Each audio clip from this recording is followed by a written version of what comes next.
Hello, vinyl community. Yes, Janne is back again. And first of all, sorry that I couldn't keep up my promise for making a lot of videos during the summer. I know, don't keep promises that you can't hold. And I feel really bad about it, but I have been so busy. I didn't see that the summer would go so freaking fast. I've been really busy painting, and in the beginning of August all the work started. I have a few concerts that I did and a festival in Gothenburg that was really fun, and then the grown-up work started. So now we are back in the hamster wheel again, work Monday to Friday, weekend off, so on. And all the free time I had was dedicated to painting and doing the first exhibition show, you can say, during a festival on Saturday next week.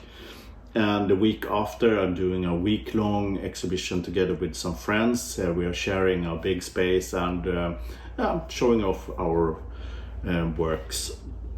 I will probably do a video of the later one and share it here on YouTube later on. And during the summer I didn't buy so many records. It has been kind of calm on that. But I did visit a few charity shops during end of July and beginning of August. Did some finds, but it was I was not as lucky as I usually are. And I visited a record store and found a few records that I thought I needed. So I will go through them. It's a mixed bag between rock, new age, and some pop, I guess. And let's dive into it. I will start with a record that I didn't know anything about. A band called The Innocents, which was a recommendation from a record store. I got this pretty cheap, so I thought I would give it a try. The Innocents was a band that they made a documentary around, and they were like a band that came and got disappeared in the bunch of other stuff. This is like a new age popish album. And there's a fun fact about this. That dude, Tommy Newman, he's a piano player, played keyboards on this one, and he has been really busy after this to make movie scores like The Green Mile, Finding Nemo, etc., etc. His resume is pretty huge. And the record, it's decent. So if you find it for cheap, don't let it lie around, just pick it up. And of course this is on a kind of cool Broad Walk label, printed in Sweden, of course. The next one I have is a real old one that I found on a charity shop in a pretty okay condition, even if it's, you see this flimsy cover. It's the Spencer Davis Group Autumn 66 from 66 on the Fontana label. A record where they mix their own tracks with a lot of covers, which they are doing pretty good. I think they had a one huge hit from this one that they made by themselves. It's Somebody Help Me. And it's a kind of cool rock album. And it's on this great Fontana label, mono and made in Sweden. I also in the hunt to pick up all the early Blondie records. So here we have one, Eat to the Beat, the fourth album from a 79. A kind of cool release from the band. They had some few hits on it, like Dreaming, I think, was one of them. And this is on Chrysalis, another Swedish press. Pretty decent Blondie album. I like her. The next one in line we have this band, Angelic Upstarts and 2 Million Voices.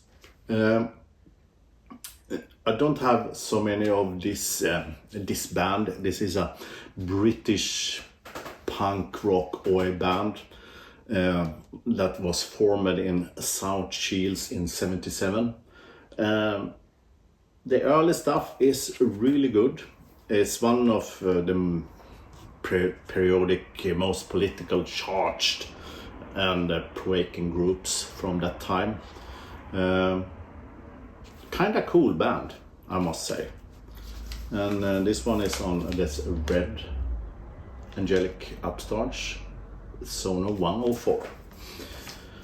Next in line I have a compilation of early works with the Addicts. This Is Your Life.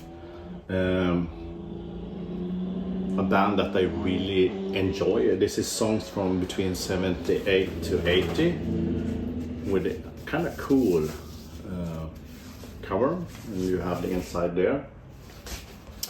And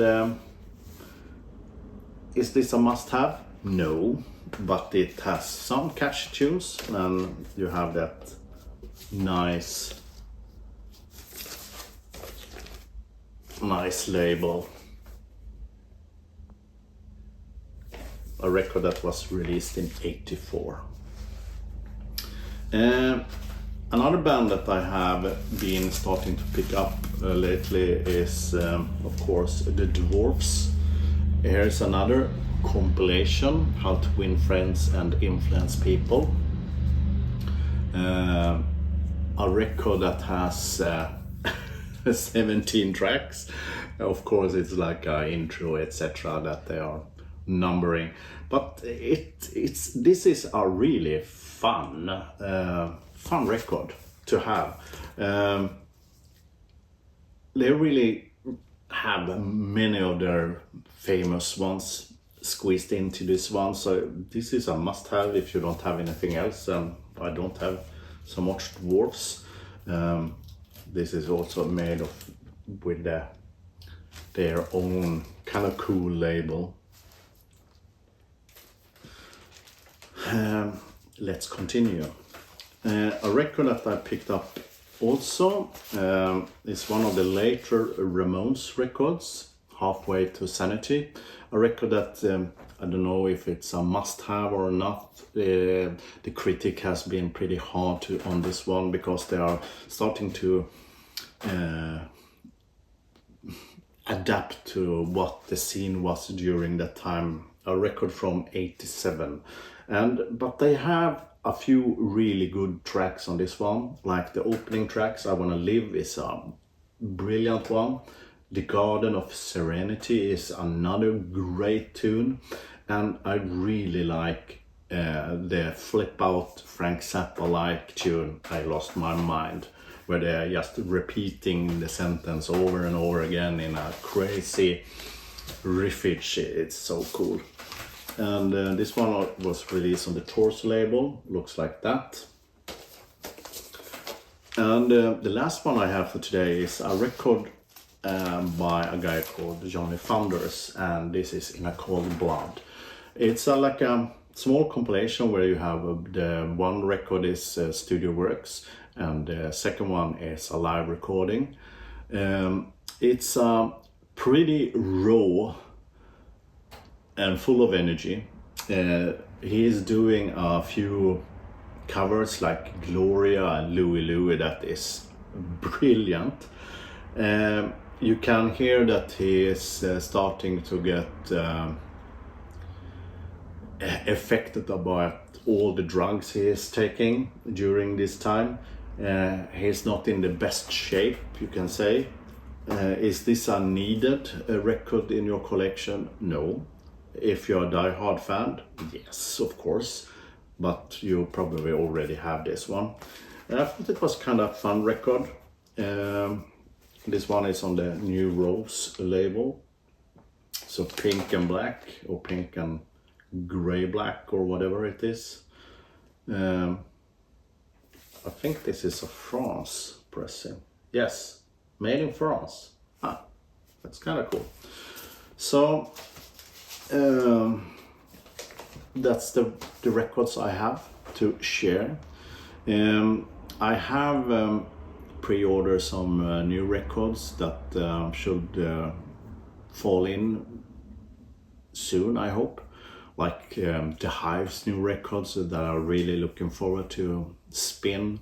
In the meantime, keep those records spinning, have a great time, and I will be back when I got some time. So, see you soon. Fridens.